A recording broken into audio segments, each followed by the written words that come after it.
welcome to Civil Discourse. My name is Ken Hurley, and this program takes sometimes controversial issues and discusses them in a civil manner. This program is sponsored by an organization called Civication Incorporated. Big news with Civication Incorporated. We are now a 501c3 tax-exempt organization as determined by the Internal Revenue Code. You can check us out at the webpage, civication.org. We'd love for you to take a peek at that because we now have a brand new nationwide, a national project called Justice is Also Death. And you can read more about that at our webpage, civication.org. In the studio with us is a man who has decided to inject himself into the public policy debates. He's a man who's well educated. He went to the United States Naval Academy. He's a Navy helicopter pilot. He's been to Bahrain, he's been to Afghanistan, he's been to Iraq and back. And he's an equestrian. He owns a ranch in Duval County, a horse ranch. He's a patent inventor. He holds a patent for some little plastic gizmo that used in recycling products around the world, I suspect. And for some reason, he has decided that he wants to put himself into the public policy arena. And I'm talking about a man named Jay McGovern. Jay, thank you very much for being on the program. Ken, thanks for having me. I appreciate it. Jay McGovern, you've been married for a long time to the same woman. Yeah. You met her in high school. Yeah. You're a family guy. You do a lot of things. Yeah. What I didn't mention is that you also ran for Congress in 2008 against Andrew Crenshaw. You're not a candidate right now. That's correct. That was an experience. Right. I'm curious, what possessed you to decide this is what you wanted to do? Well, Ken, like most people, I was pretty disappointed in the results we're getting from Washington. In a nonpartisan way, we're just not getting what we need as Americans from our government, whether it's federal government, state, or local government. I felt like I couldn't stand on the sideline and complain, and certainly I've led a very successful life. I'm very pleased with the outcome of my life in general, and I felt like you need to ante up for that. You can't just complain about things, and I was in a position where I felt like I could throw my name in the hat. My wife, when I talked to her about it, her first reaction was no. I don't want you to run for Congress. Who needs the headache? Exactly. I mean, and so people tell me that running for office is a lot more difficult and aggravating than actually holding the office. Oh, I have no doubt about that. Although I've never held office, but running is a challenge. And but her response to me was, "I don't want to read about us in the paper." And that's a real consideration that you have to consider. I mean, people want to muckrake; they want to bring up anything that you ever did bad in your life. So I dropped the idea, and I said, okay, forget it. And I spent a few days out at my farm working, and I remember I was on my tractor, and I had sort of a moment of clarity, and I just said, no, there's worse things than reading bad things about me in the paper. And that's reading bad things about our country for the next 40 years of my life and not having tried to fix it. And so I went back to her and I said, I really need to do this, and she's very supportive and said, all right, well, let's make it happen. So that's what we did. Well, I went and tried to scour some of the articles that were written about you in the paper, and I really didn't find many bad things about you. Yeah, what I saw was, here's a response to something that the Times-Union did, and this is written by Travis Bridges, called "Snub of McGovern is Shocking." So it wasn't so much that there was bad things written about you, it's just difficult to be included in some of the things that you were trying to be included in. Yeah, I have to say, I think that the race that Congressman Crenshaw and I ran really should be the model for the country. It was a very civil race. We both stuck to the issues. Clearly, he and I see some things differently. I'm disappointed in him participating in the doubling of our national debt and bailout of the banks and so on. But but it was a civil thing. I mean, he had reason for that, for his decisions, and I just disagree with them. We didn't make it personal. I thought that was really good. There was clearly kind of a lack of opportunity for media attention, and that probably hurt the civil discourse more than anything else. Lack of opportunity for media attention. Yeah. Well, it's no. You need the media to be elected. First, you have to be an electable individual, but then you have to demonstrate that to lots and lots of people. In the case of Duval County or the 4th Congressional District, you have to demonstrate it to hundreds of thousands of people to prevail. Right. And how do you do that? It's not enough to go out and try to knock on everybody's door and say, hi, I'm running for office. Well, and that's why, I had never run for office before in my life, and a lot of people said, why don't you run for city council first, maybe state legislature after that, and I think that part of what most citizens want to reject is sort of the notion of a professional politician.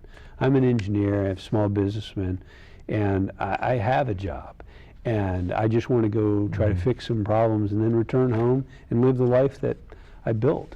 And I'm not looking for a new life, and I just feel like I have a responsibility to give something back in the community for the benefit of the life that I do live. Well, in terms of a responsibility, we all are trying to figure things out. I say we all, but I've observed that there's so many people who have self-disenfranchised to the point where they don't see the relevance of their vote.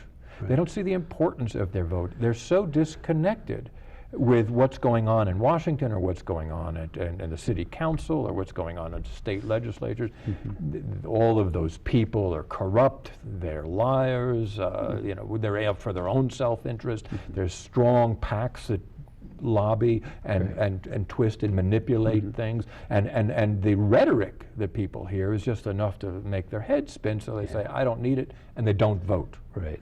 Yeah, it's very divisive rhetoric, but the bigger issue, as you point out, is people self-disenfranchising, the feeling that their vote doesn't count, and that's I think, to be fair, I underestimated when I jumped into this congressional race just how many people feel that disenfranchisement, and they're across income spectrums, demographic. It's not just like one group.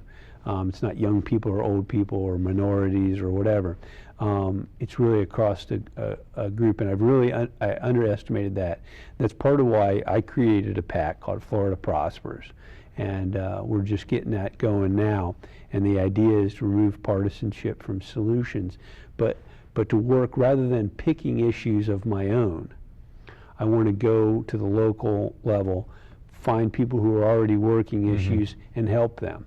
And I think if we start the involvement again at the grassroots level, then we will develop a real interest in things.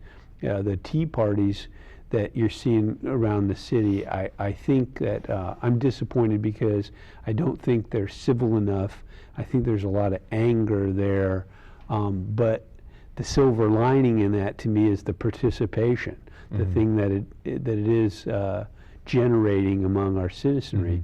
And when you say the tea parties, you're not talking about little old ladies sitting around a table sipping tea. No. You're talking about, I think, the Boston Tea Party, whose slogan it is to party like it's 1773, and they want government out of their personal lives. Is that what you're talking about? That's what I'm referring to. Yeah, I'm sorry. I think if we could sit down and talk about what we agree on and what we disagree on, I think we'd find we agree on a lot more than we give each other credit for right now. But because there's so much anger and so much name calling that goes back and forth, we don't find where we have common interests. And if we can go back to real basics, like any company has a strategic plan and a vision. And of course, a lot of people overdo it with all that kind of stuff, but you have to know where you're going. And President Kennedy in 1961 said, we're going to send a man to the moon and return him safely to Earth.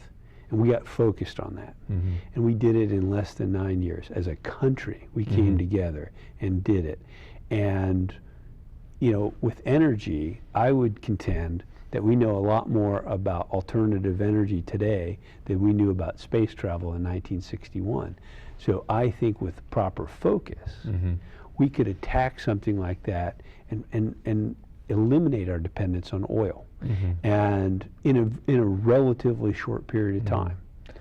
Well, when you talk about going out and trying to find out what the person on the street is interested in and doing that kind of personal research to see so that you can represent them effectively, I presume, it's going to make a big difference as to who you're talking with. If you're talking to an individual who's unemployed and their house is on just getting ready to go into foreclosure, you're not going to hear a lot of people saying, well, energy is my #1 issue. That's going to be unemployment most likely. Well, I tell you what, that was one of the things that surprised me and humbled me during the campaign, because I did go to a lot of town hall meetings, candidate forums. I used to joke that I tried to cover the district almost as good as the humidity covered it. But one of the things that it both surprised me and humbled me was just the opposite of what you're saying. The people that came and talked to me, they talked about somebody else. They said, I'm doing okay, but my neighbor is really hurting. They don't have health care, or they're losing their home, or something like that. And it was, my son's got to spend $200 a week on fuel to get back and forth to a job as a framer, and he doesn't have any benefits with that job, and all this. And I think it was really the strength of America is that our citizens really do care about each other. And it was a surprise to hear so many people not talking about themselves with, I need. I didn't really hear a lot of that. I heard what other people need, and then it was humbling to me because I realized what we really need is a servant type of leadership that we don't really seem to have. Good leaders must also know how to follow.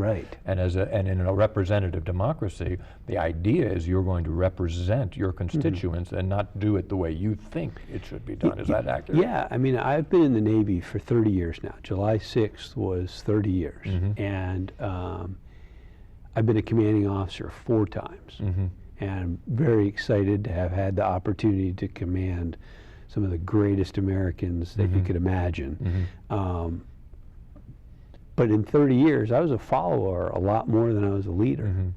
And I think you really do have to have the ability to know the difference, know when it's appropriate to follow and when it's appropriate to lead. I agree with that. We're going to take a short break. And when we come back, I want to ask you, how do you formulate your opinions regarding an issue? Not necessarily where do you stand on the issues, but how do you educate yourself relative to the issues? What do you do? What makes up Jay McGovern as this both follower and leader? And you're watching a program called Civil Discourse. My name is Ken Hurley. Take a look at this. We'll be right back.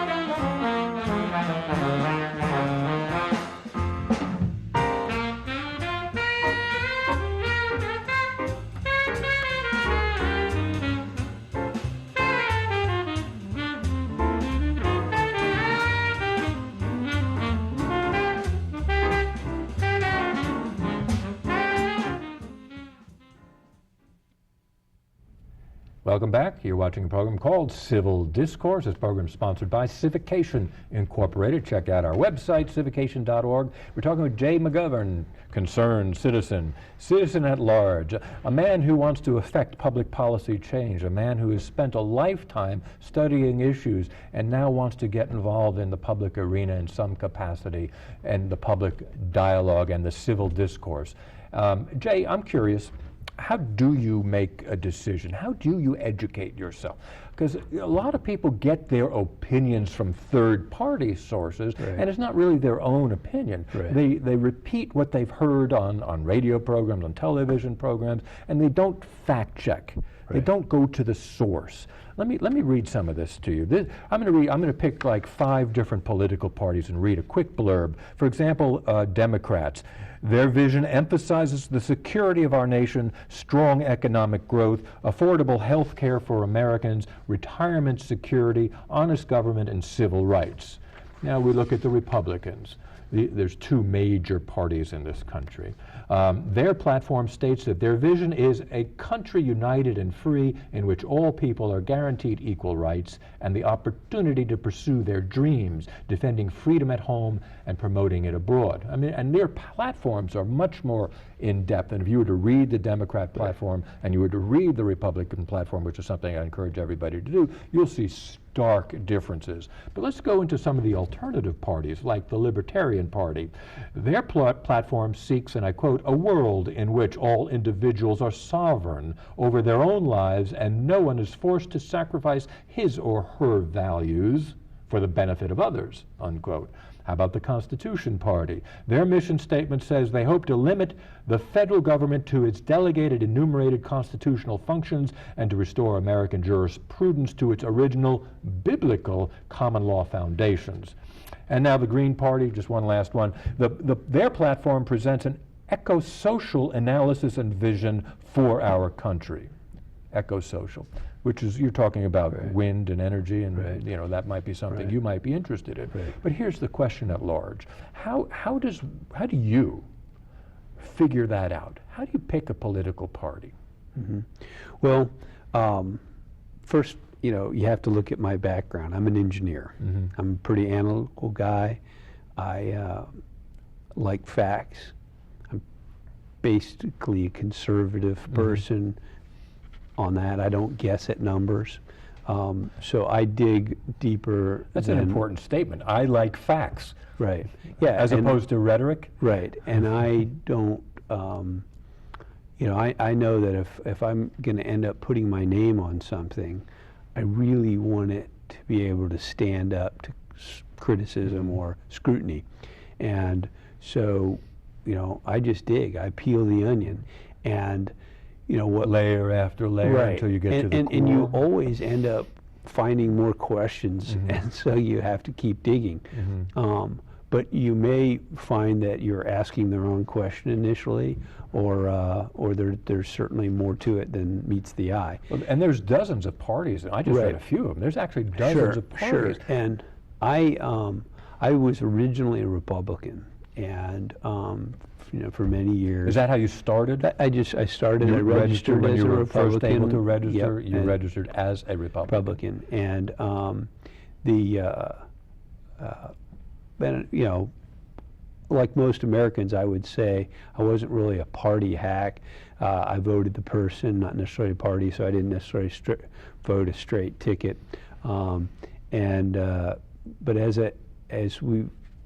I personally evolved, and as things have unfolded in our country, I became increasingly dissatisfied with that particular choice. And when I decided to run, I felt like I was rejected by the Republican Party as a candidate, and so the Democrats were much more accepting of me not accepting 100% of their platform.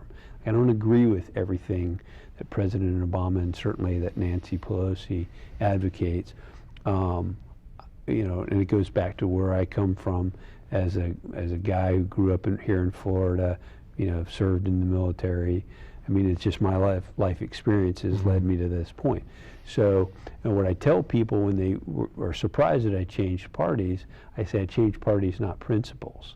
And I think that in the end is the thing. The party doesn't matter so much. It's your values and your principles, and that you're able to remain true to those. Are you seeking to align, define, and you know this word party, let's talk about that a brief moment here. Do you think that's the right word for what this is all about? We keep calling them parties, but parties to me are fun. Yeah. I mean, I think some of this political process gives the word party a bad name. Yeah, it probably does. But you're looking to align yourself with an organization, a political affiliation, right, where your values most fit for the majority of the issues that the party represents. Yeah. You're looking not 100%. Right. Nobody can get right. 100%. And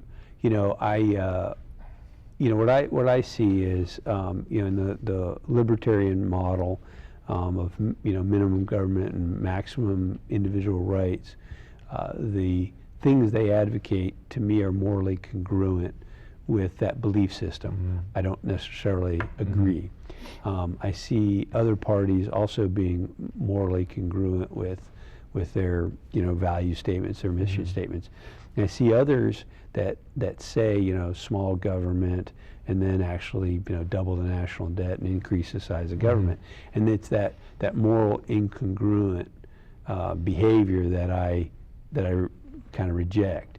And I would rather see a non-party affiliate or a third party or an independent than somebody that is morally incongruent with the platform. And interestingly, in elections across our country, that non-party affiliate that's not wild about being a Democrat or a Republican in any of the major parties, they are covering the spread of the elections, except in very rare cases.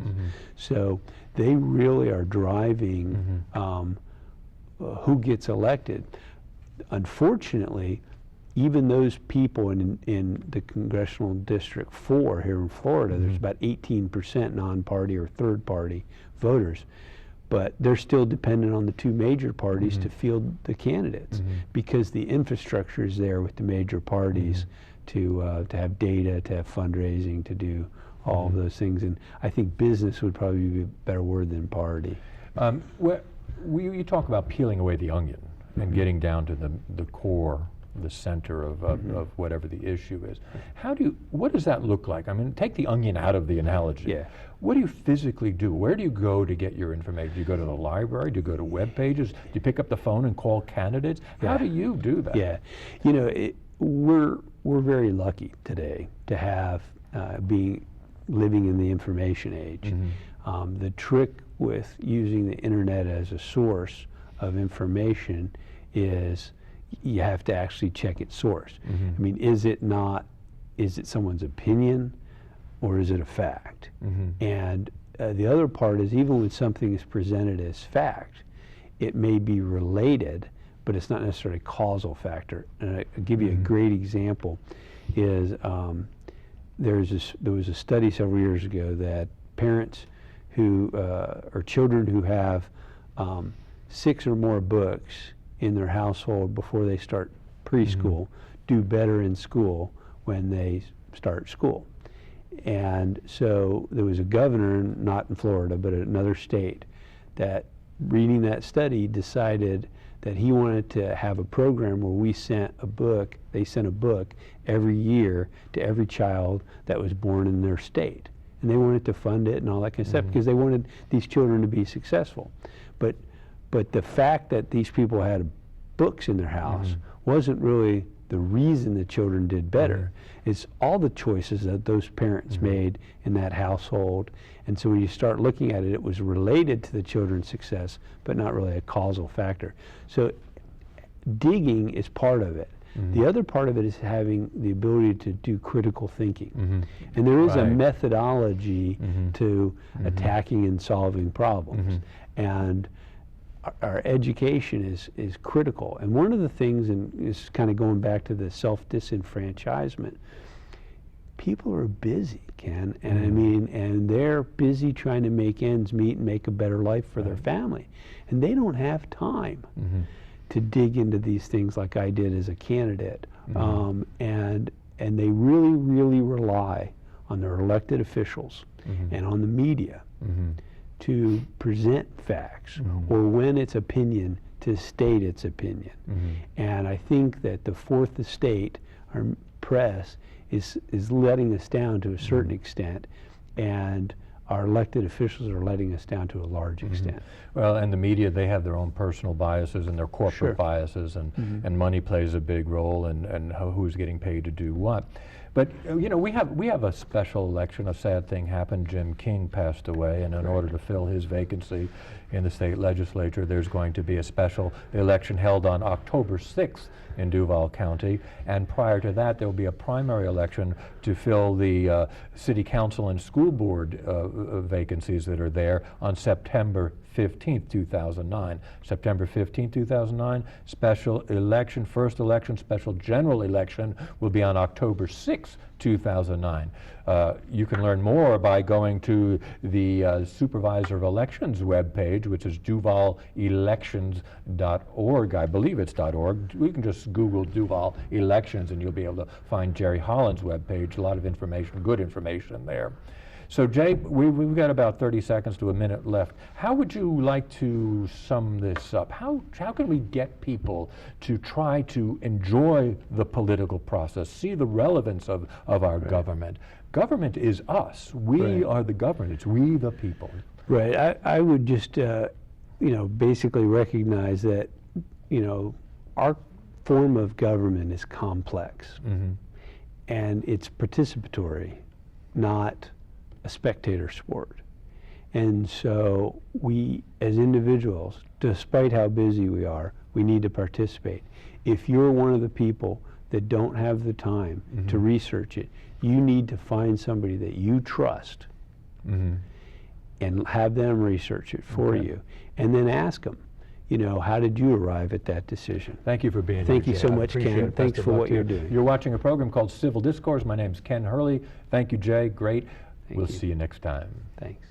Thank you for participating in Civil Discourse, a program that discusses controversial issues in a civil manner. Let us know, friend or foe, we want you on our show. You may contact us in the following ways. Please email your comments to me, Ken, at civication.org, or snail mail at 4830 Atlantic Boulevard, Jacksonville, Florida, 32207, or call us at 904-591-7634. Civication Incorporated is a nonprofit, nonpartisan educational organization.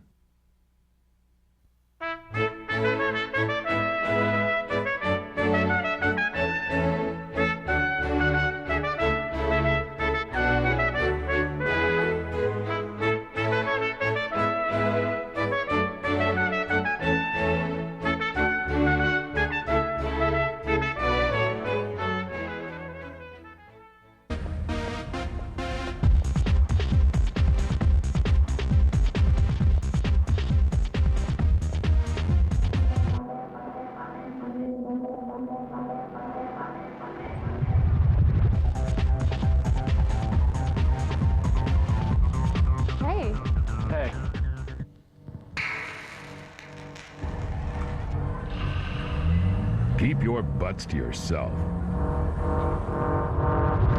You're watching Local Access, Channel 29, exclusive programming for Comcast subscribers. End up in the ER. You probably wouldn't think of West Nile virus from mosquitoes, asthma attacks from cockroaches, hantavirus from rodents, or Lyme disease from ticks. Even bites from fire ants and other stinging insects send 500,000 people here every year. But you could make a difference in helping to protect your family from pest-related illnesses. Go to pestworld.org to learn how. Why wait until there's an emergency?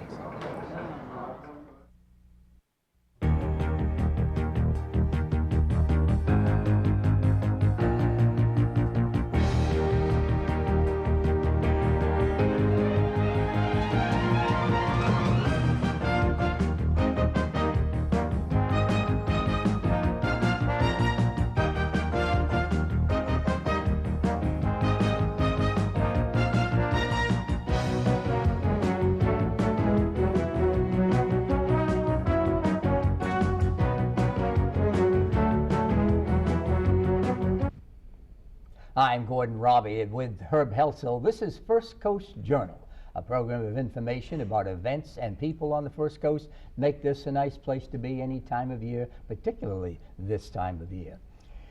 We have a program jam-packed today. We'll be seeing an interesting thing, a table set up for to observe the POW MIAs, missing in action prisoners of war. We also have coming up, we got a state representative talking about dedication of a major highway. Right now, though, it's going to be fun and games time. Well, not really, but Malavia Washington was a tennis professional. He has done great things for the community, and we welcome you today to this. Malavia Washington, who is the founder of the Malavia Washington Kids Foundation. Go ahead, Herb. For our audience, first of all, some people may not know the history of your organization, so could you give us very quickly a little background to it? Of course. Well, first, thanks for having me on the show. Thank I you for appreciate being it. here. But the foundation, we actually started, my dad and I actually started it in 1994. And back then it was really a small grant writing organization. All we do is write a small check to a youth tennis-based organization. And what we wanted to try to do is bring it to Jacksonville. So in 1997, that's when we, for the first time, started creating our own programs. And a really good friend of mine, Terry Florio, our current executive director, came on board with the foundation. We started to grow our programs and partner with youth organizations like the Boys and Girls Clubs of the Bridge of Northeast Florida. And it was a tennis program at one point. I don't want anyone to go away from this show thinking we are a tennis program, because we're not. Tennis is a part of what we do, but we are 40% tennis, 60% homework assistance, life skills programs, mentoring. So we went from, in 1997, a tennis program to where we are today, having built a facility in Durkeeville. Opened it last spring, in fact, May 16th, and we dedicated it to house our after-school program. So we've gone from tennis